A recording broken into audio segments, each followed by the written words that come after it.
श्री राधा वल्लभ लाल की, श्री गिरिराज जी महाराज की, श्री यमुने महारानी की, श्री महाराज जी की, श्री राम नाम महाराज की। जय जय श्री राम।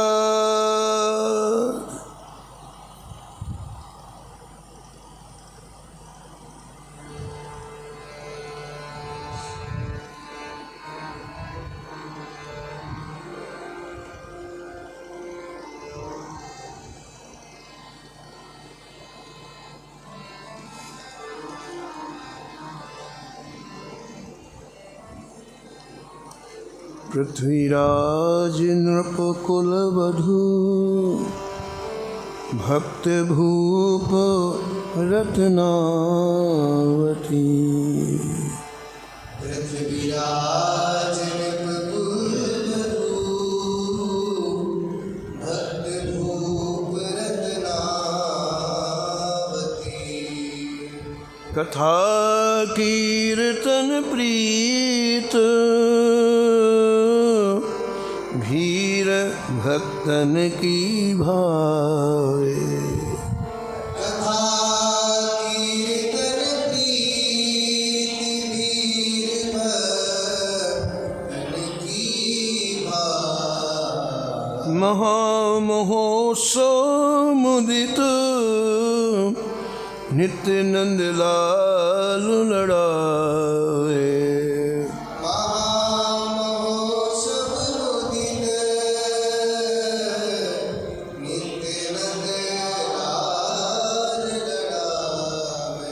मुकुंद चरण चिंतवन भक्ति महिमा ध्वजधारी। मुकुंद चरण चितवन भक्ति महिमा ध्वजधारी। पति पर लोभ न कियो टेक अपनी नहीं टारी। पति पर लोभ न कियो टेक अपनी नहीं टारी। भलपनु सवय विशेष ही आमेर सदन सुन खाजिती। भलपन सवय विशेष ही आमेर सदन सुन खाजिती। पृथ्वीराज नृपकुलवधू पृथ्वीराज नृपकुलवधू भक्त भूप रत्नावती।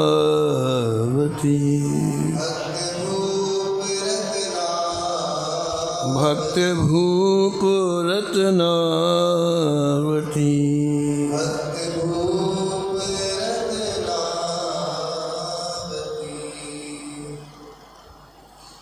प्रातः स्मरणी परम वंदनीय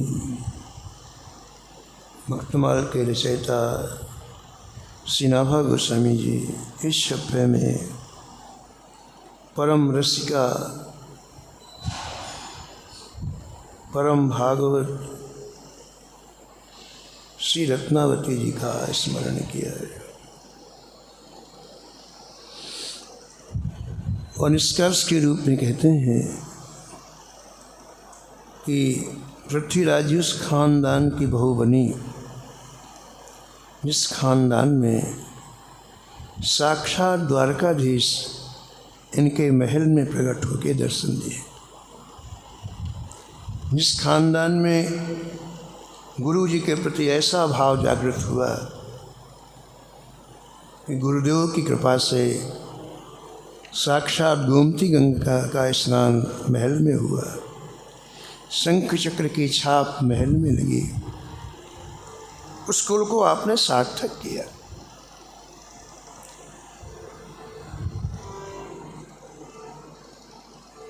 कल के प्रसंग में आपने श्रवण किया कि श्री वाके बिहारी जी ने अत्यंत कृपा करके अपने प्रेमी संत को आमेर भेजा। तो कभी वृंदावन की सीमा के बाहर नहीं गए, जिनका रोम रोम श्री ठाकुर जी का नाम झंकारित करता है, जिनके आंसू अहर्निश 24 घंटे कभी बंद नहीं होते हैं,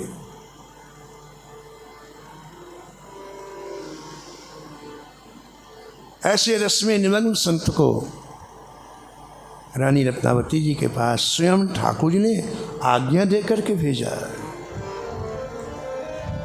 जुगल किशोर गावे नैनन बहावे नीर, जुगल किशोर गावे नैनन बहावे नीर, जुगल किशोर गावे नैनन बहावे नीर, जुगल किशोर गावे नैनन बहावे नीर, हो गई अधीर रूप द्रगन निहारिये, हो गई अधीर रूप द्रगन निहारिये, द्रगन निहारिये, द्रगन निहारिये,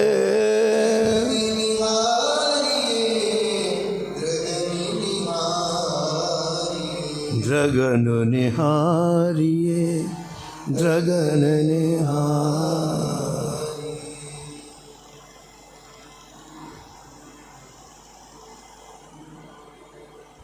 उन संतों का ऐसा अद्भुत संकीर्तन, सारी आमेर की प्रजा मार्ग में दोनों ओर खड़ी होकर पुष्प वर्षा कर रही है,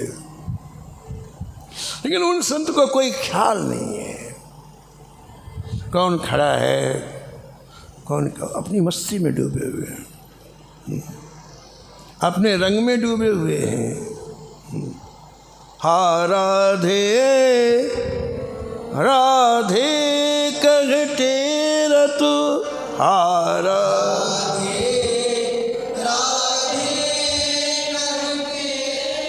मानो खायो भंग,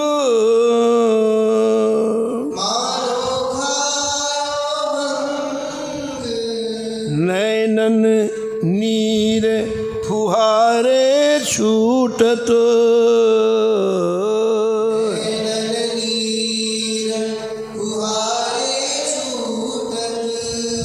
नित नो बढ़त उमंग, नो अपनी मस्ती में है, उन्हें कुछ पता नहीं देश का जहान का, अपनी मस्ती में डूबे। इसलिए ऐसा करुण क्रंदन सुन करके रानी तुरंत छिक के पास आई, खिड़की के पास आई और संत भगवान का दर्शन किया। ऐसे डूबे हुए संत का जीवन में पहली बार रानी ने दर्शन किया।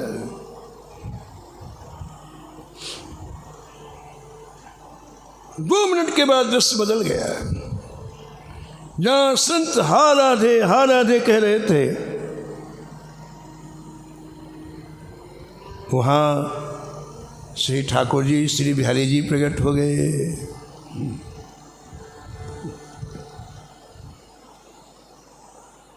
और रानी ने जब बिहारी जी को देखा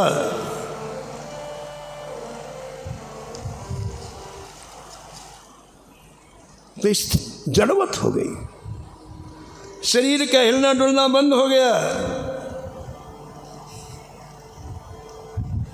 ऐसी रूप माधुरी को देख करके अपने आप में रानी नहीं रह पाई।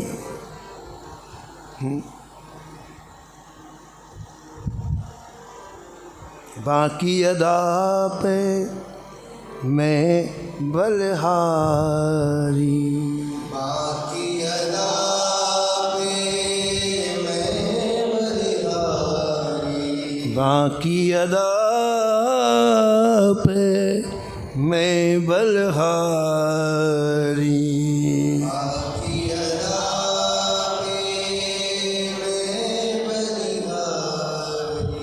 बाकी पाग केस लट बाकी, बाकी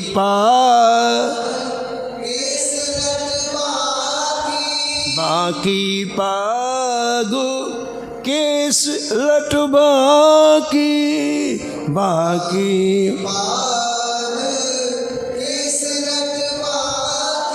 बाकी मुकुट, बाकी मुकुट छवि प्यारी,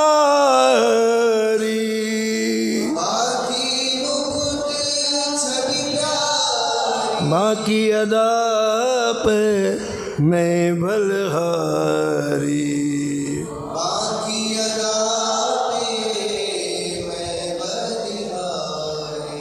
बाकी चालो बाकी ही चितवन, बाकी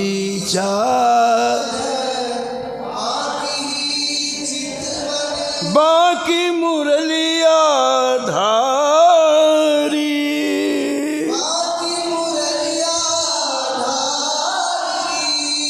बाकी मुरलिया धारी,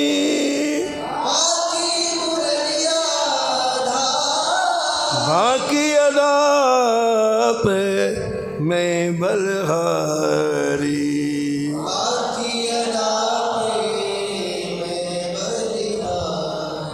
कहाँ लो ललित माधुरी वर्णो, कहाँ लो ललित आप ही बाके बिहारी, आप ही कहाँ लो ललित माधुरी वर्णो, कहाँ लो ललित आप ही बाके बिहारी,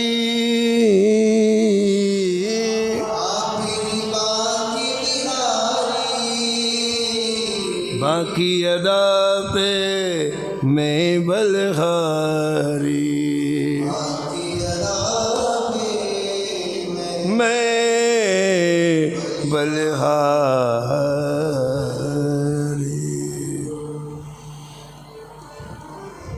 साक्षात दर्शन रानी को आमेर की भूमि में संतों के अनुग्रह से हुआ, संतों की कृपा से हुआ। जैसे इनके पूर्वज श्री पृथ्वीराज जी को श्री कृष्णदास पहाड़ी जी सदगुरुदेव की कृपा से द्वारका नहीं जाना पड़ा, महलों में द्वारकाधीश जी का दर्शन हो गया। ऐसे ही संतों की कृपा से आज रानी रत्नावती जी को आमेर के उस मार्ग में दर्शन हो गया। और ये श्री ठाकुर जी की उक्ति सार्थक हो गई, नाहम बसामि वैकुंठे योगिनाम हृदये नचा मद्भक्ता यत्र गायन्ति तत्र तिष्ठामि नारद। श्री देवर्षि नारद से ठाकुर जी कहते हैं कि मैं ना तो वैकुंठ में रहता हूँ, न योगियों के हृदय में रहता हूँ। मेरे भक्त जहाँ प्रेम पूर्वक मेरे नाम का गान करते हैं, मेरे गुणों का गान करते हैं, मैं वहाँ रहता हूँ।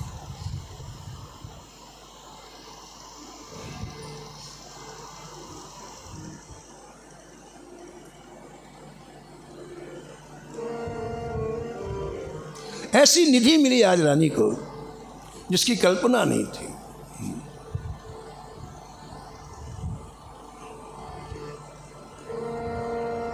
ऋषिकों ने कहा कि जब तक ठाकुर जी को निहारा नहीं तब तक जितने काम करना है कर लो, फिर किसी काम के नहीं रह जाओगे। जब तक इन नेत्रों से ठाकुर जी को देखा नहीं तब तक जितने काम करना हो कर लो आप, फिर किसी काम के, फिर उन्हीं के लायक हो जाओगे, बस उन्हीं के काम के रह जाओगे।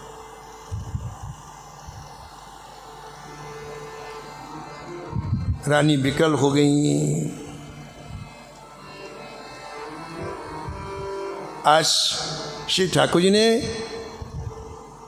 संत दासी गुरु की बात को सत्य करने के लिए दर्शन दिया है। रानी को लगा मैं यहाँ क्या कर रही हूँ महल में, मेरे आराध्य तो वहाँ नीचे सड़क में नृत्य कर रहे हैं, मैं यहाँ क्या कर रही हूँ। मुझे तो उनके चरणों में आज लौटना चाहिए, उनके चरण रस से मुझे स्नान करना चाहिए। और रानी भागी, ऊपर की मंजिल से भागी।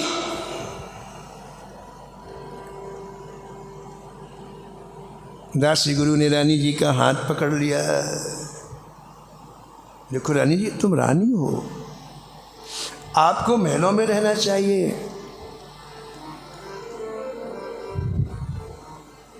जहाँ हजारों की भीड़ है, लाखों की भीड़ है, ऐसी जगह आपको नहीं जाना चाहिए। देखो जब किसी को कुछ प्राप्त हो जाता है तो उसका अंतःकरण कैसे हो जाता है? ये जो संतों की कथा है, प्रेमियों की कथा है, उसमें हृदय की स्थिति का वर्णन मिलता है। जिसे कुछ प्राप्त नहीं होता है उसके शब्द सुनो आप, सारे शब्द अहंकार से सने हुए होंगे, रूखे, दूसरों को पीड़ा पहुंचाने वाले, दूसरों को कष्ट पहुंचाने वाले। शब्दों का उद्गम स्थान तो हृदय ही है ना। लेकिन जिससे कुछ प्राप्त हो जाता है उसके शब्द सुनो आप।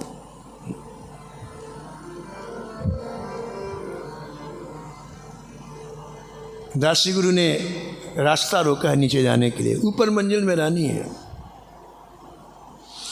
और रानी दासी गुरु से कह रही है,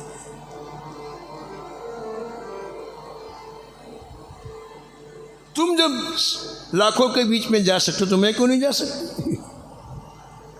दासी तो कहीं भी जा सकती है।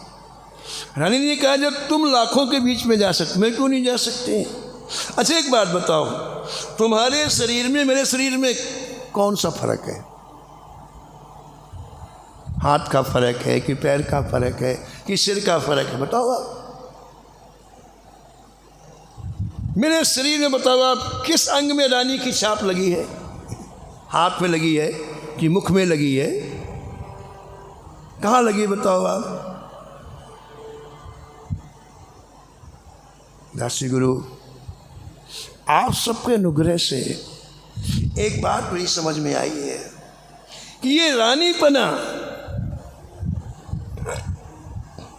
सत्संग का महान बाधक है।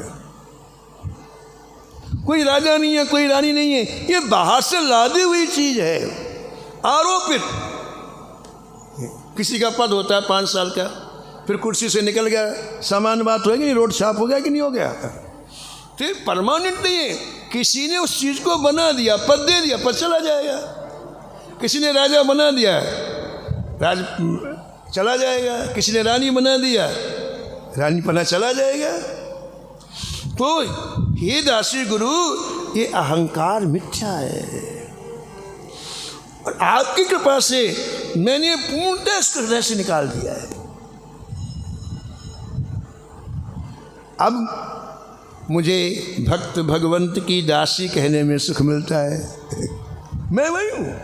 अब मुझे कोई रानी कहता तो लगता कोई मुझे चुभो रहा है, कोई मेरे हृदय में सूली चुभो रहा है। और जब मुझे कोई दासी कहता है तो मेरा रोम रोम खिल जाता है।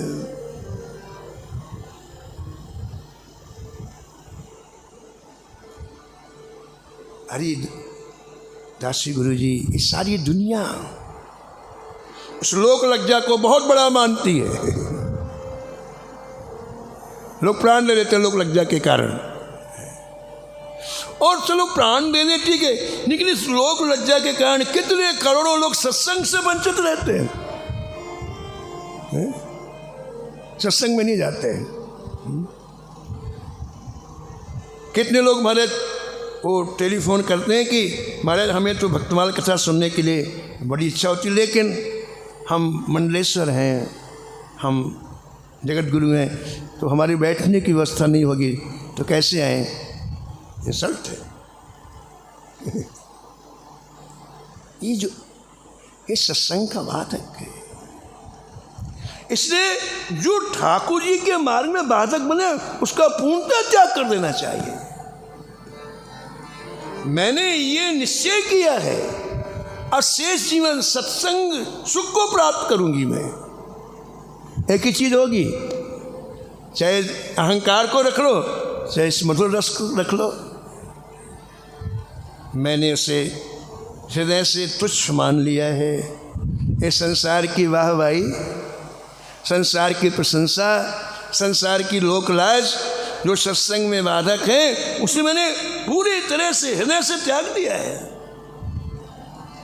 राशि गुरु जी मैं ऐसे नहीं कह रही हूँ, मैं बहुत विचार करके कह रही हूँ। मैं रात भर विचार करती हूँ कि सार क्या है। प्रियदासी की पंक्ति सुनो आप। देखो मैं विचार हर रूप रस सार।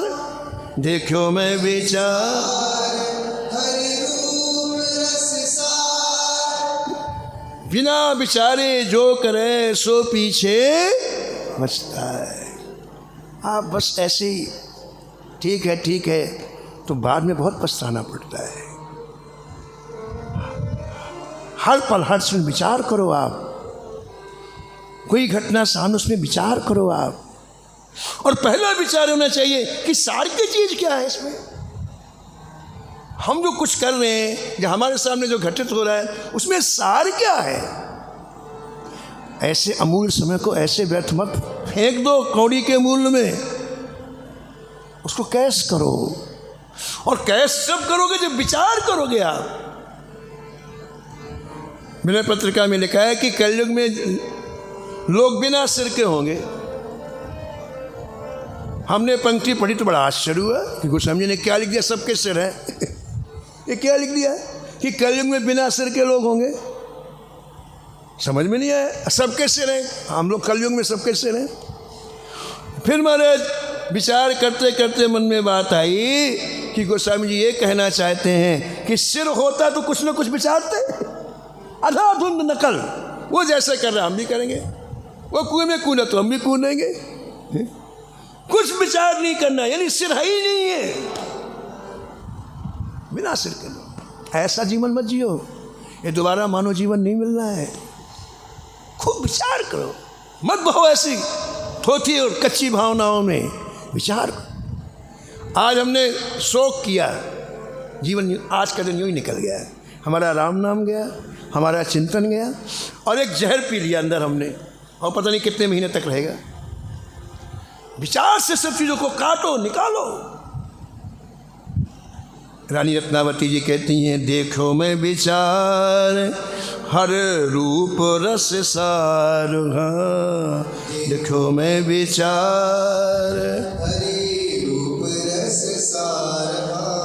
ताको कीजिए आहार, ताको कीजिए लाज कान निकेटारिये, लाज कान निकेटारिये, निकेटारिये,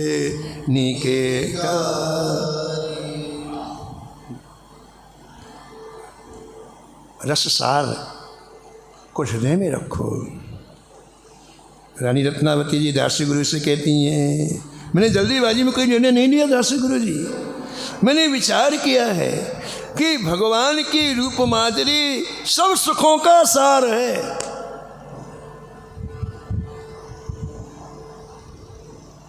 इसलिए मैंने इस लोक लाज की ये जो झूठी अहं का पोषण करने वाली वृत्ति है, इसका मैंने त्याग करके अब मैं केवल उसी रूप माधुरी का आहार करूंगी। महाराज ऐसा कह करके बाएं हाथ से दासी को गुरु को यूं किया और सीधे नीचे। विचार, आपके पास 1 लाख रुपए है और आप जब विचार करते हैं कि नहीं नहीं नहीं नहीं, नहीं ये 1 लाख रुपए एक न एक दिन जाना है, कौन अच्छे काम में इसको लगा दें, सत्कर्म में लगा दें, ठाकुर जी की सेवा में लगा दें, संतों की सेवा में लगा, तो आप 1 लाख रुपए खर्च भी करते और खुशी भी होती है। कैसी बच्चे लाख रुपए आपका चला, कितनी खुशी होती, कितनी प्रसन्नता होती है। हमारे यहाँ राम नाम का उत्सव था एक बार, 8-10 साल पहले की बात।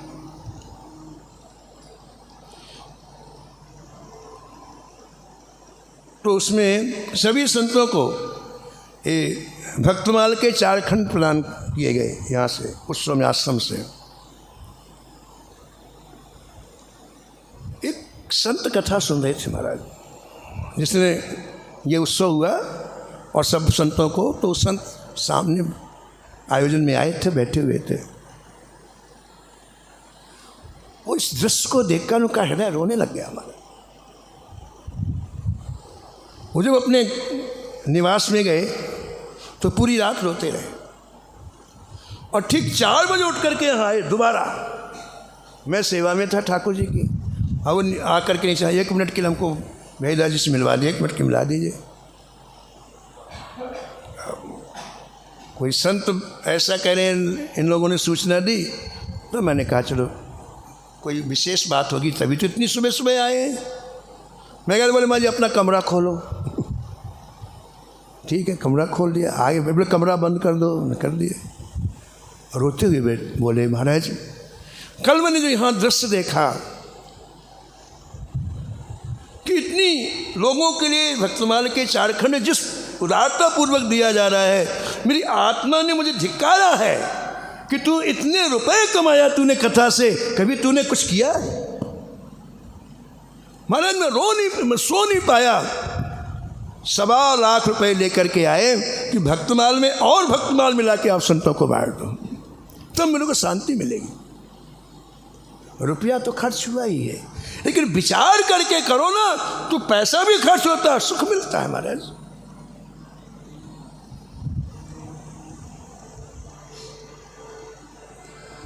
दासी गुरु ने से कहा रानी जी ने कि मैंने विचार कर लिया है और अब मैं इस मौके को नहीं जाने दूंगी। किनारे में किया और महाराज सीढ़ियों से दौड़ करके नीचे आई।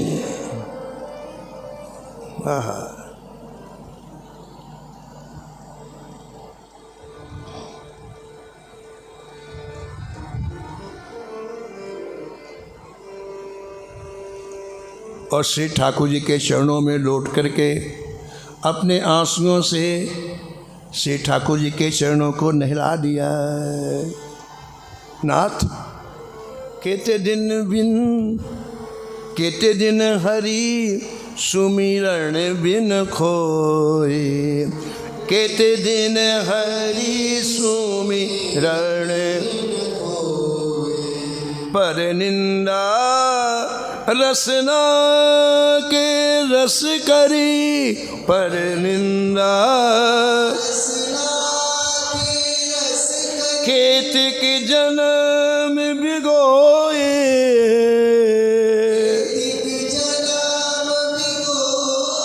केते दिन हरि सुमिरन बिन खोए।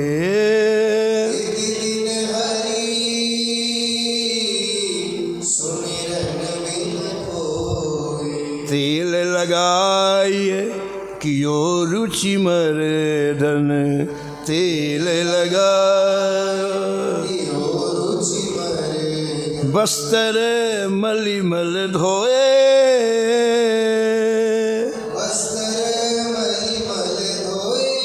तिलक बनाए चले स्वामी हुए, तिलक बनाए विषयन के मुख जोए,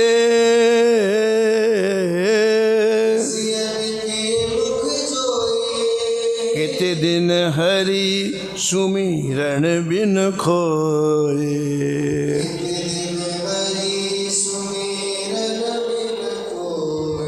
काल बली ते सब जग काप्यो, काल बली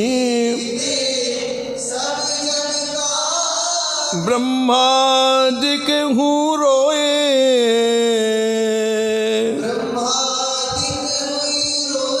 सूर्य अधम की कहो कौन गति।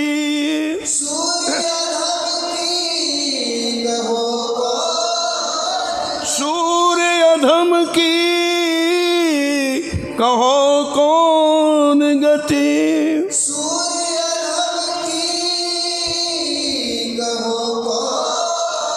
पेट भरे और सोए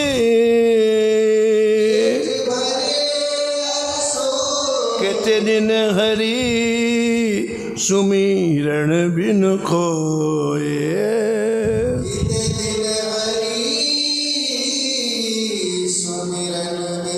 खोए खोए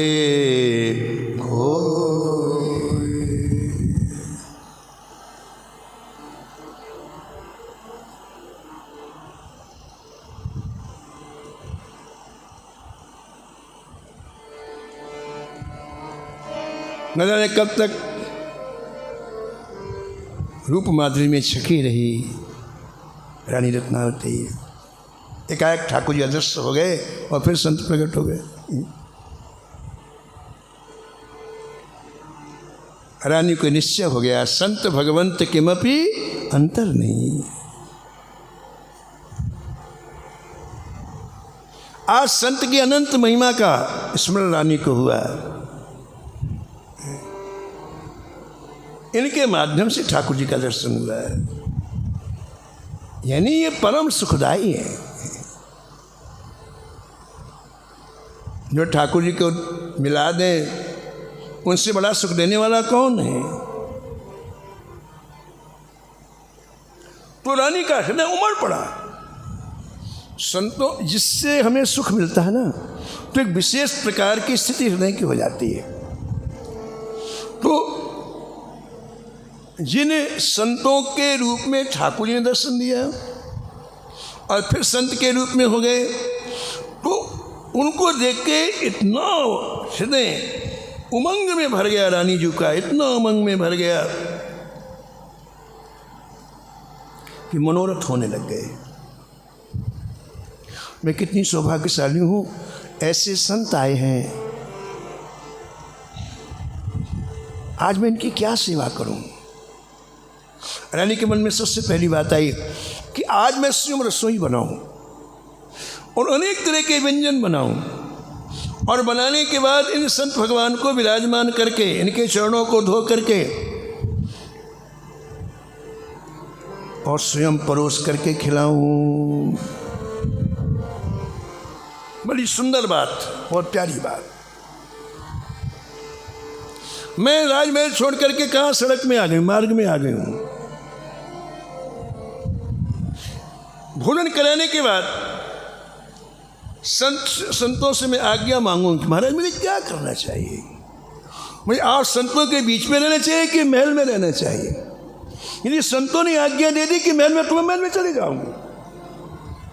अपना स्वयं का निर्णय नहीं, हमारा निर्णय महाराज दूरदर्शिता का नहीं होता है। हमारी सोच बड़ी संकीर्ण होती है, लेकिन संतों का निर्णय निर्णायक होता है। अपने आगे के जीवन को संतों के चरणों में सौंपा रानी ने विचार में कि मैं सेवा करने के बाद संत भगवान से आज्ञा लूंगी, आपको जो प्रिय मैं वो करूंगी। आप कहेंगे महल में, तो महल आपका प्रिय, मुझे अपना प्रिय नहीं करना है।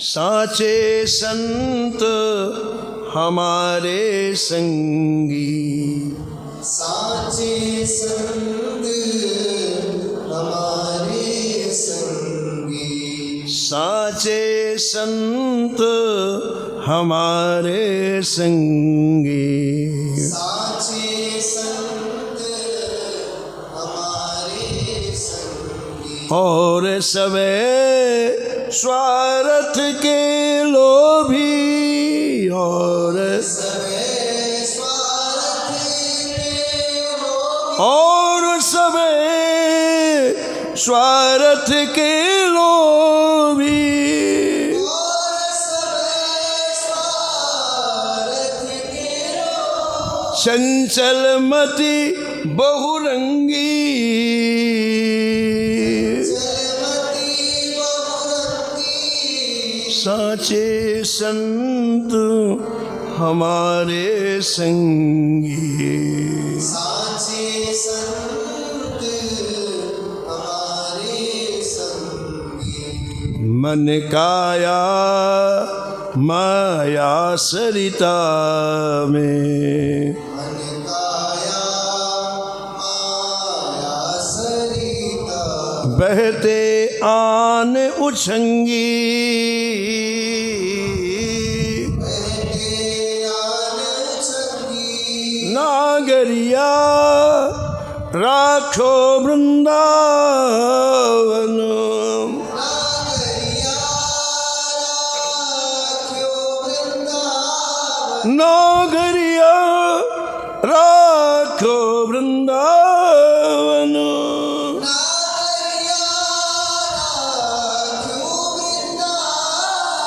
यही ठान ललित त्रिभंगी ललित त्रिभंगी साचे संत हमारे संगी साचे संत हमारे संगी साचे संत हमारे संगी साचे संत हमारे संगी संगी हमारे संगी। बड़ी प्रीतापूर्वक रानी ने उन संतों को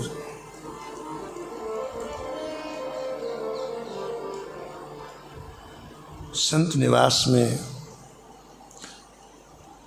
सुंदर आसन लगा करके पधराया। अनेक रसोइये, सात्विक रसोइये, ब्राह्मण रसोइये जो भोजन संतों को बनाते थे, आज रानी ने सबको अलग कर दिया। बड़ी प्रिय और दिव्य वस्तुएं रानी ने एकत्रित की और आज अपने हाथ से श्री ठाकुर जी को, संत भगवान को रसोई बनाई। कितने तरह की चीज़ें बताई, उसको पता ही नहीं है। प्रेम लिमिटेड नहीं होता, अनलिमिटेड होता है। प्रेम में बाउंडेशन नहीं होता है, खुला होता है। कितनी तरह के उन्हें कुछ पता ही नहीं है। शरीर का होश होवे तो पता होवे। आहा, जब थाल सजाया संतों के लिए महाराज, स्वर्ण के दिव्य थाल, और थाल उठा के जब संतों के पास चली, उस समय तुम्हारा हृदय बाहर निकल आया।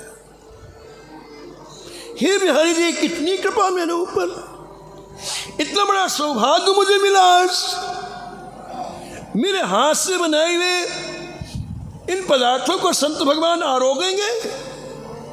कितनी कृपा है आपकी नाथ।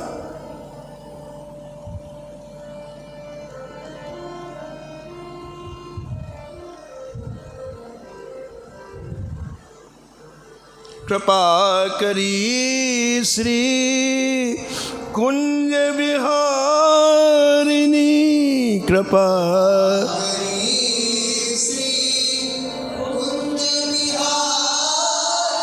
और श्री कुंज बिहारी,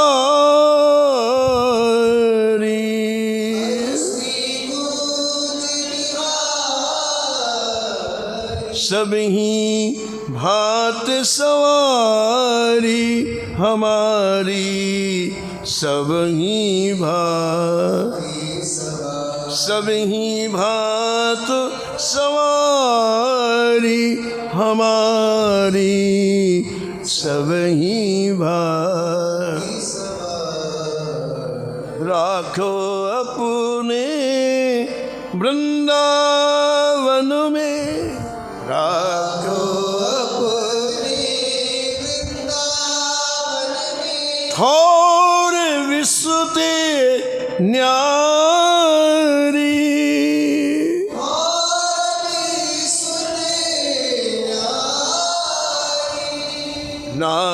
रघुदास ही जन्म जितायो, नागर दास ही जन्म जितायो, बलहारी बलहारी, बलिहारी बलिहारी, सब ही भात सवारी हमारी, सबही भांति सवारी हमारी, सब ही भात सवारी। सबही भांति सवारी। कितनी कृपा किया ठाकुर जी ने। प्रियदास जी लिखते हैं, बड़ी प्यारी पंक्ति, बड़े सुंदर भाव है, रसमय भाव है, इनमें डूबना चाहिए, डूबने की कथाएं हैं। प्रेम में न नेम हेम थार ले उमगु चली, प्रेम में न नेम चली द्रगधार सो, चली द्रगधार सो परोस के जिवाएंगे,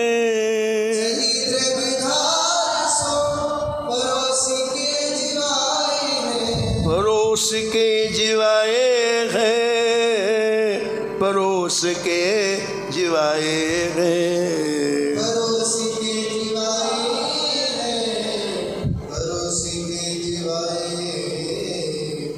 हाँ हाँ हाँ, एक प्रेमी को देख करके सामने वाले का प्रेम उमड़ता है। आज रानी रत्नावली के प्रेम को इन वृंदावन के दर्शकों ने देखा, अपनी आंखों से देखा। कहते कि प्रेम कैसा था, सागर के समान अपार और अथाह है, अपार और अथाह है। तो वो संत जन भी प्रसाद भी पा रहे और प्रेम सागर में गोते लगा रहे हैं। प्रेमियों का सम्मिलन हो गया, प्रेमियों का मिलन हो गया। टीकाकार कहते हैं, भक्तमाल के टीकाकार कहते हैं कि रानी ने जितनी चीज़ें बनाई थी सब नहीं परोस पाई। अरे होश हो शरीर का तो पता हुआ कि एक परोसा नहीं परोस, वहाँ तो पाने वाले भी डूबे, परोसने वाला भी डूबा है। संत भी क्या पा रहे हैं उनको कुछ पता नहीं है, वो तो रानी के आंखों की इन आंसुओं को देख करके डूबे हुए। रानी की स्थिति देखा उन्होंने।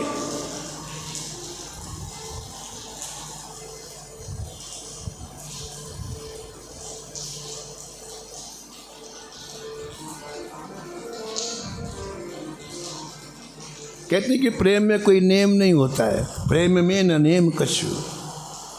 लेकिन ग्रंथकार कहते हैं कि नहीं भाई, भगवान की सेवा में, भक्त के आचरण में नेम और प्रेम दोनों की आवश्यकता है। नेम से प्रेम दृढ़ होता है, प्रेम से नेम दृढ़ होता है। ये लौकिक नियम है। पहले पूज महाराज जी कहते थे, श्री मथुरा जी महाराज, कि पहले बड़ी इतनी पर्दा परंपरा थी, इतनी पर्दा परंपरा थी कि जब किसी राजकुमारी का विवाह हो के रानी बनती और महल में एक बार चली जाती तो मरने के बाद ही उतरती थी। कितनी भयंकर परंपरा थी बताओ आप। एक बार राजकुमारी का विवाह हुआ और महल में चली गई तो फिर जीवित कोई उसे नहीं देख सकता था महाराज, मरने के बाद ही महल से नीचे उतरती थी। इतनी पर्दा प्रथा उस समय की। ये सामान्य नियम है। ये क्या है? सामान्य नियम है भाई, ये प्रथा है, प्रथा का पालन करो। ग्रंथकार कहते हैं कि ये सामान्य नियम है।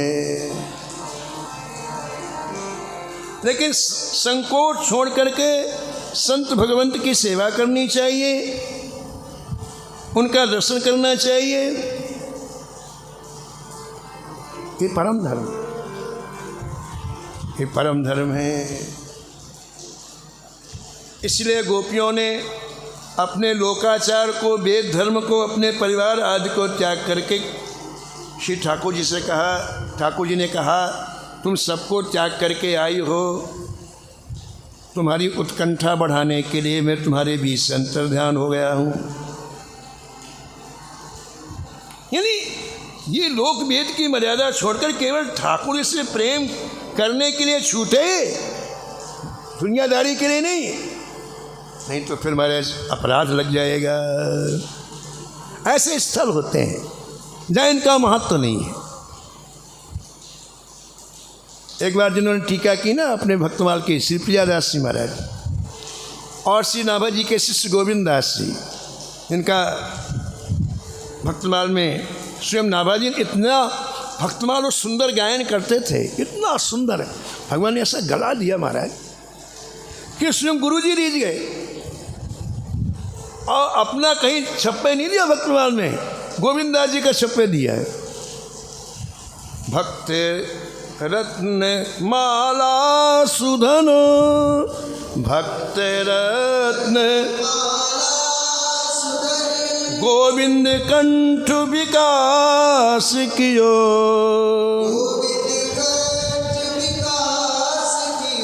तो भक्तमाल के टीकाकार प्रियादास जी और भक्तमाल के महाराज अत्यंत मधुर गायक श्री नाभा जी के शिष्य गोविंद दास जी, दोनों के मन में आया कि चलो अपन श्री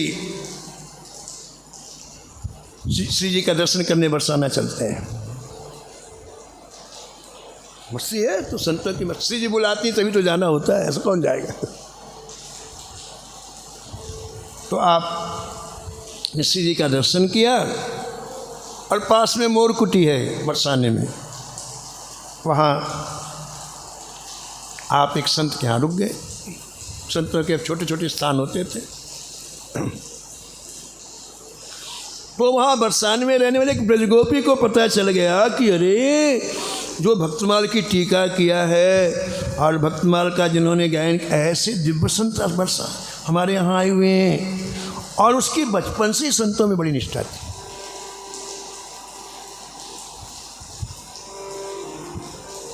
उसको बड़ा सुख मिला। उसने विचार किया कि संतों का कोई भरोसा नहीं होता, कब चले जाए,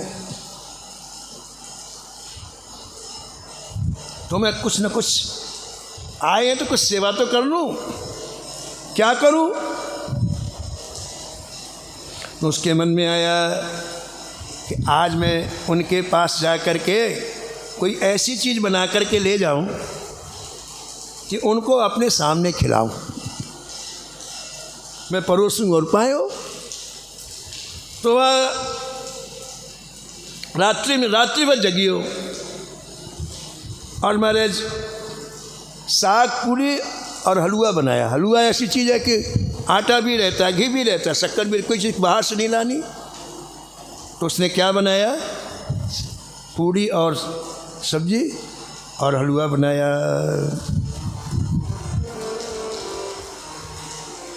पूरी रात बनाया उसने, और उसके जो छोटे से ठाकुर जी तो उनको भोग लगा दिया और एक टोकरी में रख करके चली महाराज। ठीक 4 बजे पहुंच गई उनकी कुटिया में। अब रात भर जगी है, कहीं चले न जाए इस डर के मारे, संतों का कोई भरोसा नहीं रहता। कुटिया में पहुंच गई।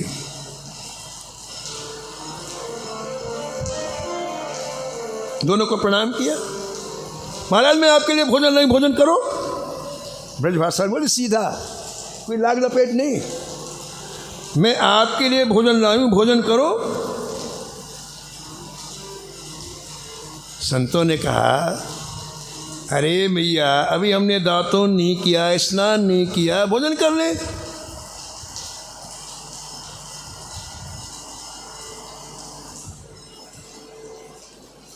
वो बरसाने की ब्रजगोपी बोले बाबा ये सूखी लकड़ी चबाने में सुख है कि ये गरम गरम हलवा खाने में सुख है। दातुन क्या, लकड़ी चबाओ उसको, अब बताओ किसमें सुख है। अरे बढ़िया गर्म गर्म हलवे के बाद में दातुन स्नान करना कर लेना।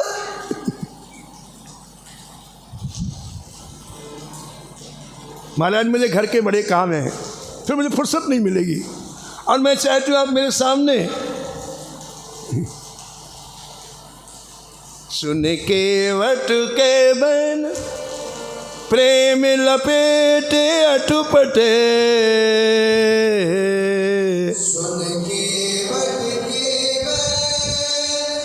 प्रेम लपेटे अटपटे, बेहसे करुणा एन चिते जान की लखन तन,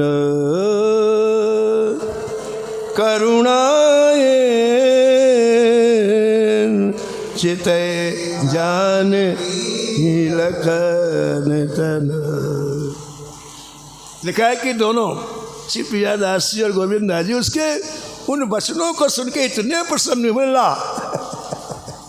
बड़े प्रेम से पाया है। ऐसे ही महाराज रानी के प्रेम को देखकर संतों का कोई नियम नहीं रह गया, जो महाराज खिलाया बड़े प्रेम से संतों ने पाया। महाराज पाने वाला भी कृतार्थ, पवाने वाला भी कृतार्थ, और दोनों महाराज पा करके आचमन कराया, उनको विराजमान कराया। और अब रानी रत्नावती जी ने महाराज ब्रज रस का सत्संग किया।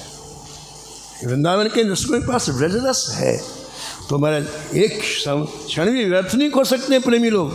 तो वो सत्संग किया, और वो क्या सत्संग किया एक कथा आप कल सुनेंगे। समय की मर्यादा में वाणी को यही विराम।